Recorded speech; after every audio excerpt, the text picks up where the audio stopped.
Hey guys, Kate420, back at it again. So I've decided I will be going live this evening. I don't want to say time yet. The wife is working out of state, and I'm not sure when I'm going to be having my phone call. So just look for me sometime tonight. You know I go live anywhere between 9 and 11, somewhere like that. We'll hang out on some awesome topics, killer chat. Let's do it. Because I got a computer that'll keep up. All right, so I'm about to piss off YouTube, so I might as well not even watch my mouth. Yes, I will. I'm going to watch my mouth because I have to meet standards of blah blah blah. We're going to talk about a guy named Dr. John Campbell because there's something going on with this new outbreak of. Here goes. I'm going to say the word, and I'm going to be demonetized. Watch. Let's talk about monkeypox, guys. Monkeypox. There goes my monetization. Bye. Bye. All right, let's do it. Meet Dr. John Campbell, guys. Dr. John Campbell is a UK doctor who had a lot of controversial things to say about COVID, and you may find this statement controversial as well. Most welcome to today's talk, Tuesday the 31st of May. The main thing we're looking at today is it turns out that the national... Oh, you are? Wait a minute.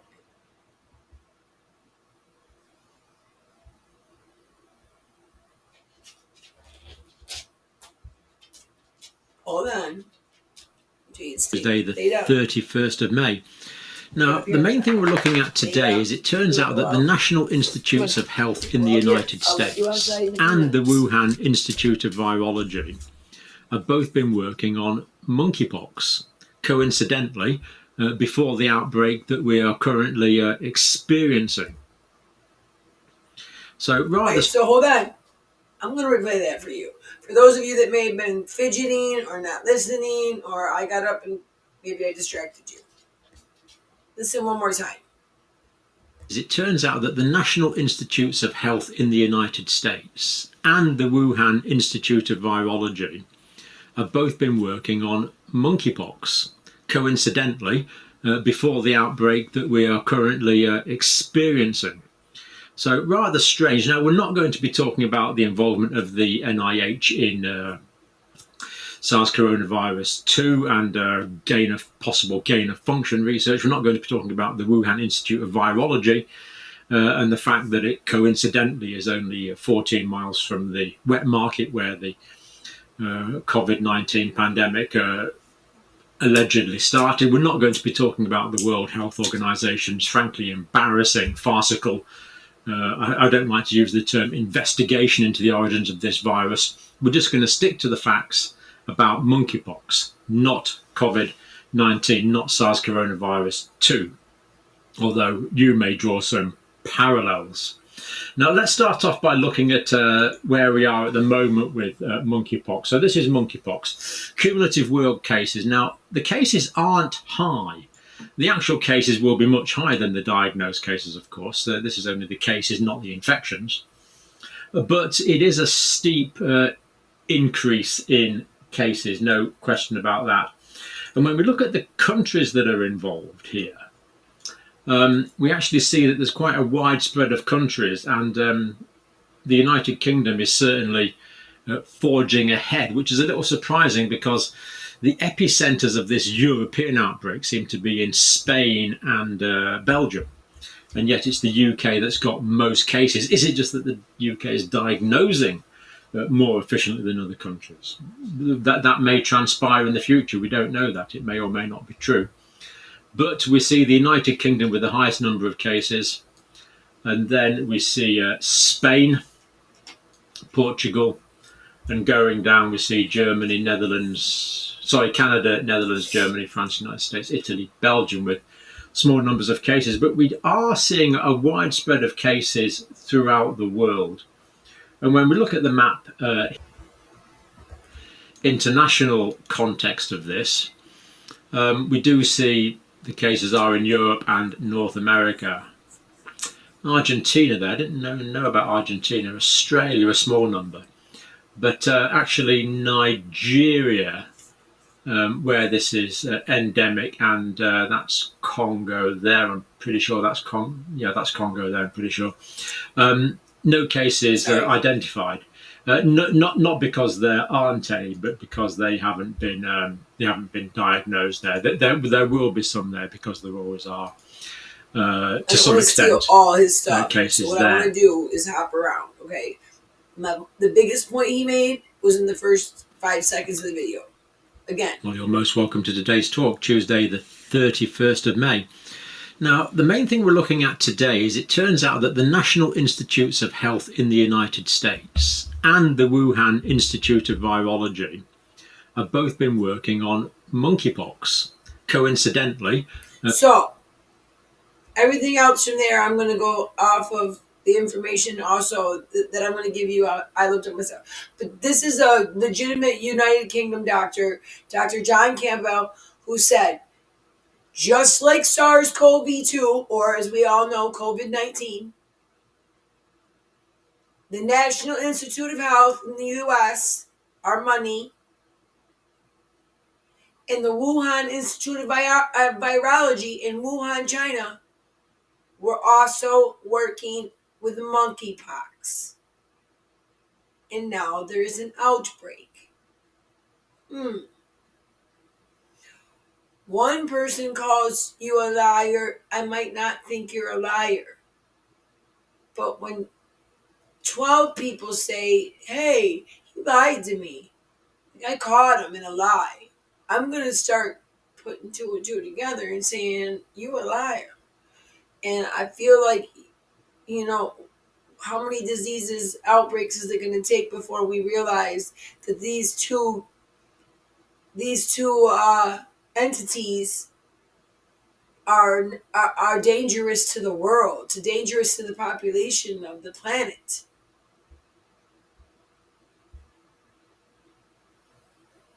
All right. Here we go. They said that it's not. So in my mind, I know that it's not just a rash. I can tell that something's wrong. So I call urgent care, and I'm just like, hey, is there any way you can test that for monkeypox? They said, monkeypox? I said, yeah, that disease that's going around? They said, yeah, we don't do that.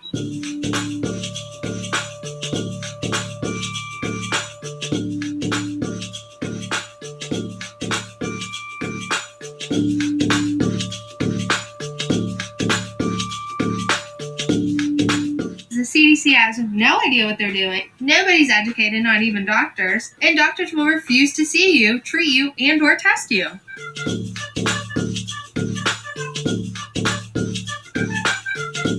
Just like COVID.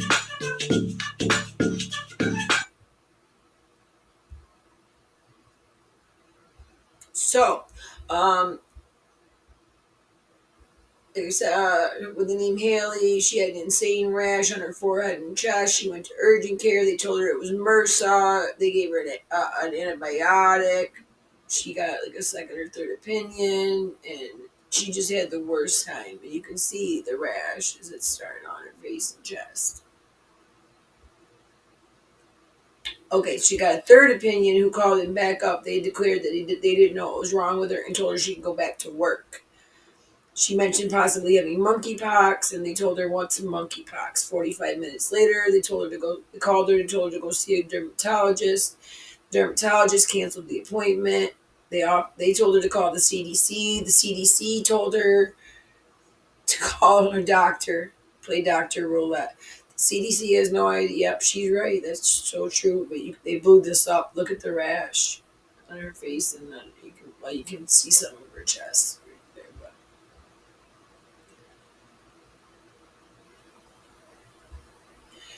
So, why is this happening again? We just went through this exact same confusion with the pandemic. Why are the healthcare providers not informed and vigilant? Why? Yeah, of course. Why can't we get tested? Why are we not pumping out a vaccine? Oh, I don't want the vaccine. No, thank you. As of Monday, CDC has confirmed this was As in 1,972 cases of monkeypox in the country. Let's see. Now that is now up to, right here, updated as of yesterday, 2,593.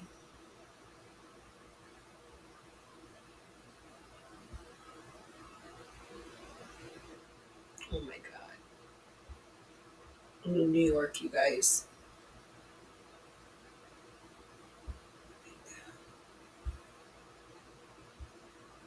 Where in New York? Oh, it won't let you see where. I think that's the highest one I've seen. California is still half of what New York has, you guys. My God, I need to get out of this state. All right. So,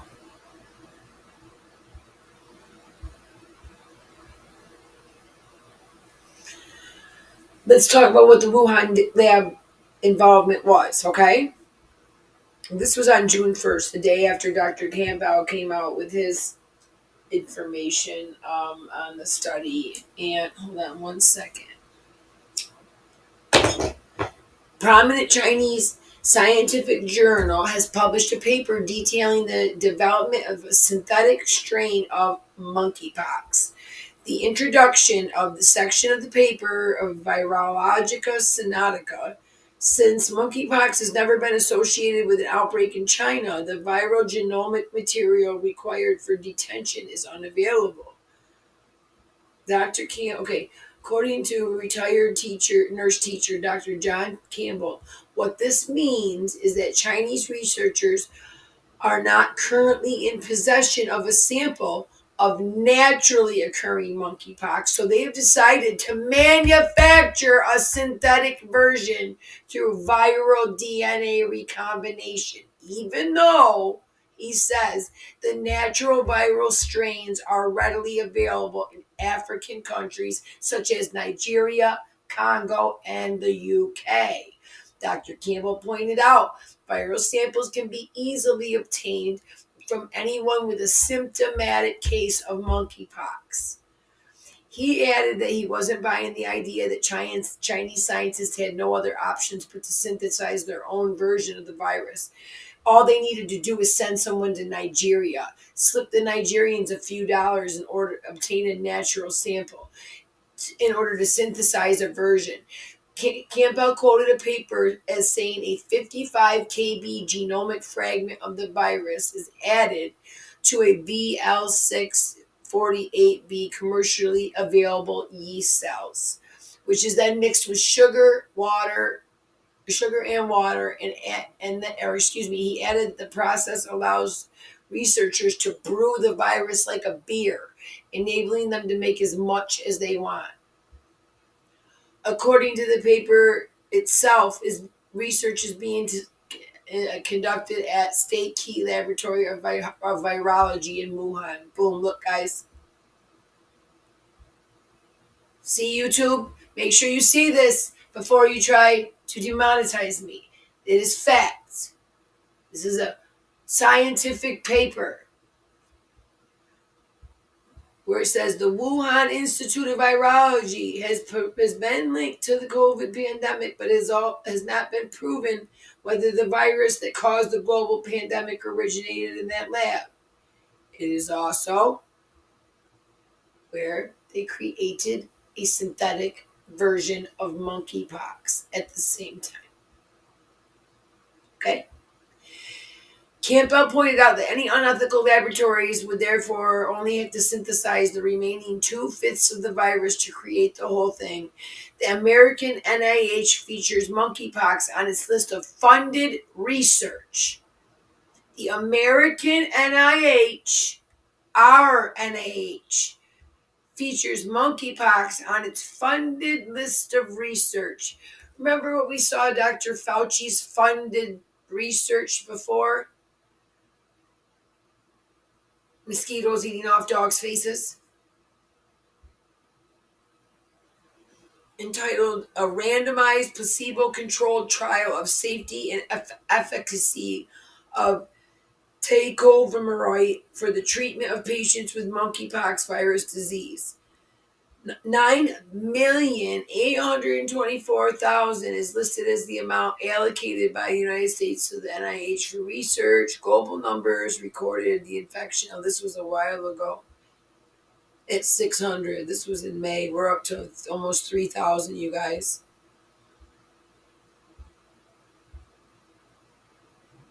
Here is the paper, Viralogy Sinica, Science Direct, and the NIH funding of monkeypox research right here. Here's both links. Okay? Let's talk about this guy from the US. He's a gay man, and he shared his monkeypox diagnosis in a viral TikTok video. Funny or not, that's where most of the news comes from nowadays. A gay man in the US said this ish is absolutely no joke. Matt Ford, a creative who acts, writes, sings, and spends his time between LA and New York, believed that he got it in New York, not LA. He might have contracted the virus via skin to skin in LA, maybe. Since May, when the outbreak outside Africa was first confirmed in the UK, there have been over 3,200 cases across the world, including 8 confirmed cases in Australia. The outbreak was first among gay men, though the WHO and health authorities in multiple countries has emphasized monkeypox is not a gay disease. Health authorities in the UK and US have recommended monkeypox vaccines to some gay and bisexual men at higher risk of exposure. All right, ready? Here we go, guys. So my name's Matt, I have monkeypox. This shit sucks and you don't want it. For context, monkeypox has been around for a few decades. It's in the same family as smallpox, but recently there was an outbreak in the UK and in Europe, and now more recently in the US. In a lot of major cities, it's starting to explode. As of now, it seems to be primarily affecting queer men, but it can easily spread to anyone. And according to my doctor, and also to this NPR article, the CDC is doing a really lackluster job of tracking how many cases there actually are due to lags in testing, and just generally not being on top of it. These are the main ways it spreads. So you can see it's mainly through direct body, prolonged skin-to-skin contact, through respiratory secretions, so like kissing or sex or whatever, sharing items such as bedding or towels that have been exposed, etc. And I can tell you what it's like to have it because I currently do, as you can clearly see. So warning ahead, there are going to be some gross spots. You can see these here on my face. These are thankfully healing the fastest. I've got these on my arms and hands that you can see. They are really not cute. Got one on my tummy here. And those are just a few of the ones on my body. I think in total I counted more than 25. And there are also some in more sensitive areas, which also tend to be the most painful. As in, it was so painful I had to go to my doctor and get painkillers just to be able to go to sleep. Like, really fucking painful. And in addition to the spots, even before those, there are intense flu-like symptoms. So, like, I had a sore throat, cough, fever, chills. I was sweating through my sheets at night. Just overall really miserable, swollen lymph nodes. Not good. So the reason I'm speaking out about it is because I tweeted about it and it kind of started to blow up. I think mainly because it's one thing to know there's a monkeypox outbreak happening, but it's another to know exactly what that means for someone's body, and particularly what it means if it happens to a friend or to you. There are thankfully newer vaccines coming out currently to prevent it. I think it's using mRNA technology. I'm not really sure, but I know that it's much better than the smallpox vaccine that we do have. And they're currently starting to offer them in larger cities, but supply is really low right now. So I'm advocating, telling everyone, if you can get that vaccine, go get it. In the meantime, I'm urging you to please be careful, be safe, be cautious of prolonged skin-to-skin contact with someone who might have it. Not to add to any stigma whatsoever, no shame in this game. Okay, guys, I don't know. I just have a hard time saying to myself that it's coincidence that a year after we finally get out of one pandemic, we're suddenly rolling into another, and it kind of makes me scared.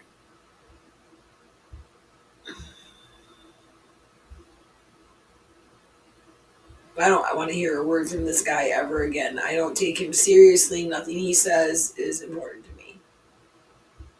Okay, so that's all that. Quickly, They call it, this is what the newest thing says, okay? They're saying that monkeypox has pretty much become entrenched as a new STD in the U.S.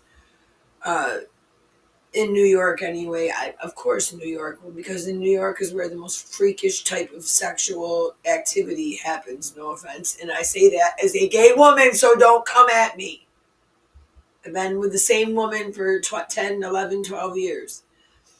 Okay, so experts don't agree on the likely path of the disease, with some fearing it could be so that it is so widespread it is on the verge of becoming an entrenched STD like gonorrhea, herpes, and HIV. But no one's really sure, and some say testing and vaccines will help stop the outbreak from taking root. So far, 2,400 cases have been reported.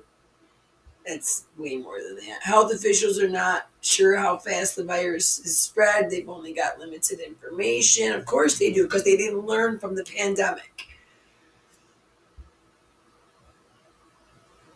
It says outbreak this summer will vary widely from 13,000 to perhaps more than 10 times than that. Yeah. All right, guys. I hope that I gave you some information on monkeypox and at the same time allowed you to see the same strange coincidence I saw. The NIH and this viral lab in Wuhan, I swear, like they have a Dr. Evil working there, or they really think we're just that stupid.